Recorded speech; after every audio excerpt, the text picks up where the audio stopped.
नमस्कार, आप देख रहे हैं स्टेट न्यूज हरियाणा और मैं हूं अमित अमन। जैसा कि आपको पता है कि लगातार जिस तरीके से बीजेपी ने टिकटें बांटी हैं, फिर उसके बाद में जो कांग्रेस की तरफ से टिकटें बटी थी, उसमें भी आपने देखा कि किस तरीके से हर पार्टी जो है वो इस लिहाज से बिल्कुल भी आश्वस्त नहीं लगी थी कि उनकी पार्टी में भगदड़ मचेगी कि नहीं मचेगी। और इसी वजह से कांग्रेस ने बहुत लेट जो टिकटें हैं वो बांटी हैं। कुछ लोगों ने इस चीज का मजाक भी उड़ाया था। और बीजेपी की तरफ से अगर बावल विधानसभा की हम बात करें तो डॉक्टर कृष्ण जी हमारे साथ में मौजूद हैं और वो अब टिकट बीजेपी का पा चुके हैं। तो चलिए, आपको अधिकार है कि आपका जो प्रत्याशी है वो कैसा है, कौन है, ये जानने का हम इनसे बात कर लेते हैं। और साथ साथ आपको यह भी पता लगेगा कि जो आपके प्रत्याशी हैं वो कौन है और आपकी तरफ जब वो आएंगे तो आप इनसे रूबरू भी अच्छे से हो पाएंगे। चलिए बात कर लेते हैं। सबसे पहले तो आपका स्टेट न्यूज हरियाणा में स्वागत है। धन्यवाद जी।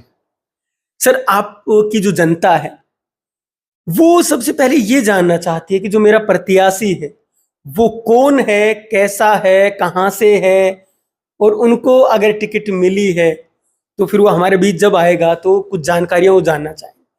तो आप बताएं अपनी जनता को कि आप क्या काम करते थे, आप कहाँ रहते हैं, ये सारी चीजें आप बताएं। मैं सबसे पहले तो आपको बताना चाहूँगा कि मेरा नाम डॉक्टर कृष्ण कुमार है और मैं इसी जिले में ग्राम मेरा बठेड़ा है जो कि कोसली विधानसभा क्षेत्र के अंतर है और जो बिल्कुल ही बावल जो कंस्टिट्यूंसी है उससे सटा हुआ गांव है, तो इसी जिले में है।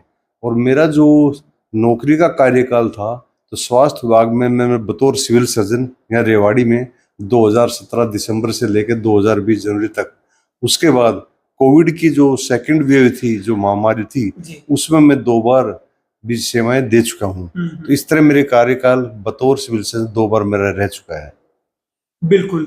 लेकिन अब जो आप जिम्मेवारी निभाने जा रहे हैं, आपसे पहले यहाँ पे बनवारी जी थे जो कि 2 बार मंत्री रह चुके हैं, तो जिम्मेवारी बहुत बड़ी है आपके कंधों पे। आप क्या सोचते हैं इस बारे? ये आपने बिल्कुल सही कहा, लेकिन क्योंकि मैंने बतौर सिविल सर्जन जब जिम्मेवारी थी वो पूरे जिले की होती थी, अब तो मेरे पास एक खाली विधानसभा है, तो पूरे जिले की भी मैंने बतौर सिविल सर्जन दोनों टेन्योर, जो मेरा पहले टेन्योर बतौर सिविल सर्जन बेखूबी निभाई, जिसमें मैंने बड़े ही अच्छे कार्य करवाए। उसकी वजह से जो सेकंड वेव आई तो लोगों की, जनता ने, आपके मीडिया भाइयों ने, वहाँ सभी लोगों ने भी रिक्वेस्ट की अगर उनको सिविल सर्जन लगाया। तो मेरी जो सेकंड पोस्टिंग थी वो इसी बेस पे हुई थी, जबकि मेरा एक गृह जिला क्षेत्र पड़ता था। तो ये चुनौतियां हैं, चुनौती आएंगी, चुनौतियों का सामना करना ही हमारा काम है। सर, सुबह सुबह वीआरएस लेना और उसी दिन टिकट मिल जाना, इसको कैसे देखते हैं? क्योंकि जो जनता है उसके मन में कई सवाल पैदा हो जाते हैं कि सर आज सुबह ही वीआरएस लिया और दोपहर को टिकट मिल गई। तो क्या आपको यकीन था कि टिकट हाँ मिलेगी ही मिलेगी? हाँ, ये मेरे को बिल्कुल यकीन था, क्योंकि मैंने स्वास्थ्य विभाग में बतौर सिविल सर्जन करीब 7 जिलों में अपनी सेवाएं दी हैं, जिसमें बड़ी ईमानदारी, मेहनत, लगन से, और मेरा कार्यकाल बहुत अच्छा रहा है। तो मुझे पूरा भरोसा था पार्टी मेरी अपनी सेवाओं को देखते हुए, मेरी कार्यकाल को देखते जरूर देगी। तो मैंने जैसे मुझे लगा तो मैंने तुरंत सुबह सुबह अपना वीआरएस अप्लाई कर दिया था। जी। लेकिन जो आपका इलाका है, लगभग हम दक्षिणी हरियाणा की बात कर लें तो इस क्षेत्र के ऊपर, चाहे गुड़गांव से हम नांगल चौधरी तक चले जाएं, राव साहब का बड़ा प्रभाव रहता है। तो उनका जो हाथ है वो माना जाता है सर पे ना हो तो यहाँ पे बहुत मुश्किलें आती हैं। क्या ऐसा है?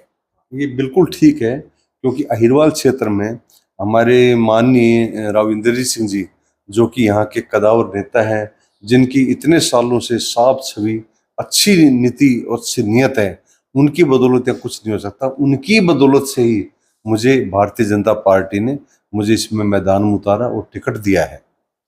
आपने अभी कहा कि एक जिले की जिम्मेवारी आपने इससे पहले ली है, तो जब आप इस विधानसभा में आएंगे तो क्या जो विजन है वो क्या बनाया हुआ है? आपने क्या सोच करके कि हम आएंगे तो ऐसे ऐसे काम करेंगे, कुछ सोचा है?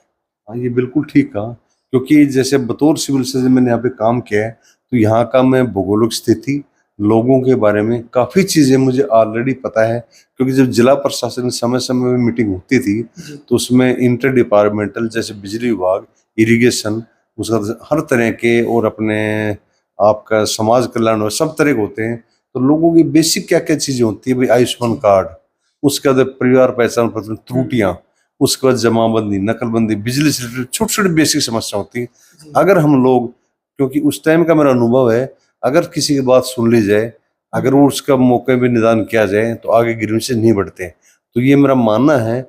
ऐसे मेरे क्षेत्र में अगर मान लो पब्लिक की समस्या आएंगी तो मेरे उन चीज़ों से मैं भली बातें परिचित हूँ।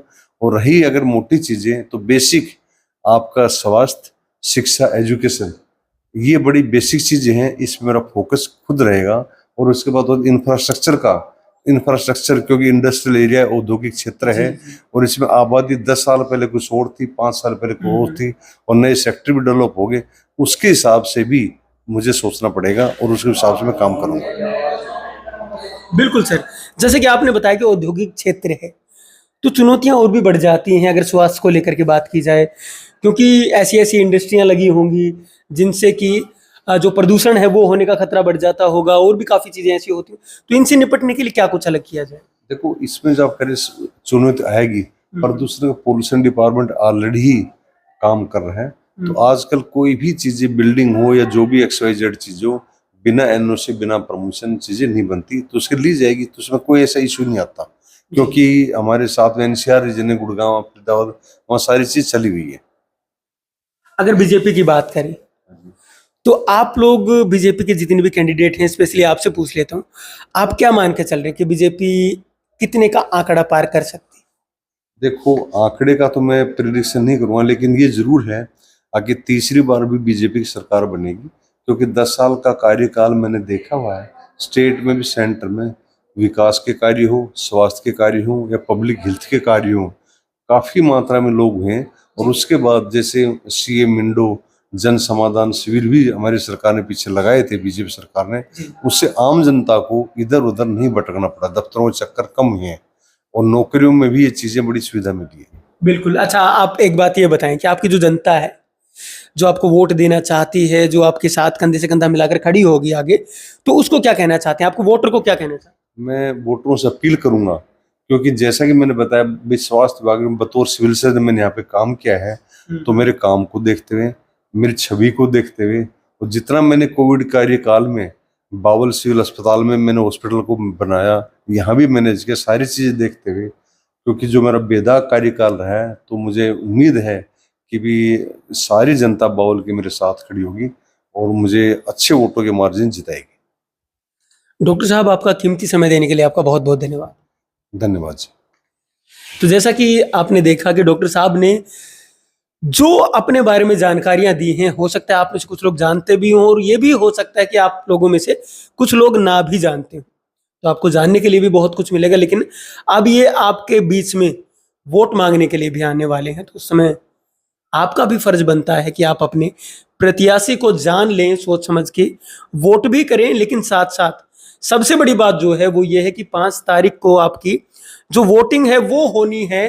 तो वोट करने के लिए आप घर से जरूर निकलें, चाहे आप अपने प्रत्याशी को, मनपसंद के प्रत्याशी को वोट जरूर डालें, साथ साथ वोट करने के लिए आप जरूर निकलें। नमस्कार, धन्यवाद, जय हिंद, जय भारत। नीट, IIT और JEE में सिलेक्शन गारंटी के साथ, नहीं तो फीस वापस। हम बात नहीं, काम करते हैं। ये हम नहीं, हमारा रिजल्ट बोलता है। आपके कोसली इलाके का बेहतरीन इंस्टीट्यूट SBI बैंक के पास। मेडिजी ने अपना स्कूल नर्सरी से 12वीं कक्षा तक लुखी गांव में शुरू कर दिया है। अब छोटे बच्चे भी अच्छी शिक्षा से वंचित नहीं रहेंगे।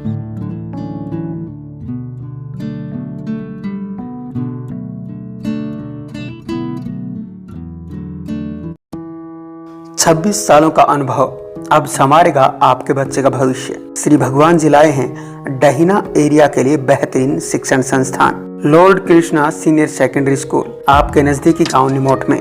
अब होंगे आपके बच्चों के सपने साकार।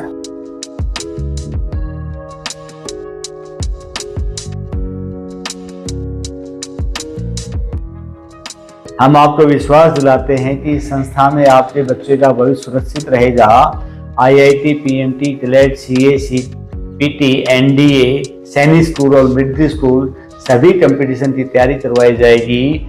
मैं 26 साल से शिक्षा के क्षेत्र में काम कर रहा हूं, 1998 से। मैं पहले भी 2 संस्थाएं अच्छी चला रहा हूं, ये तीसरी संस्था लेके हम भविष्य में आपके बच्चे का भविष्य बनाते चलेंगे और जितने भी कंपटीशन टेस्ट हैं हमारे पास जो विद्यार्थी आए उसको संस्कारवान बनाएंगे, चरित्रवान बनाएंगे।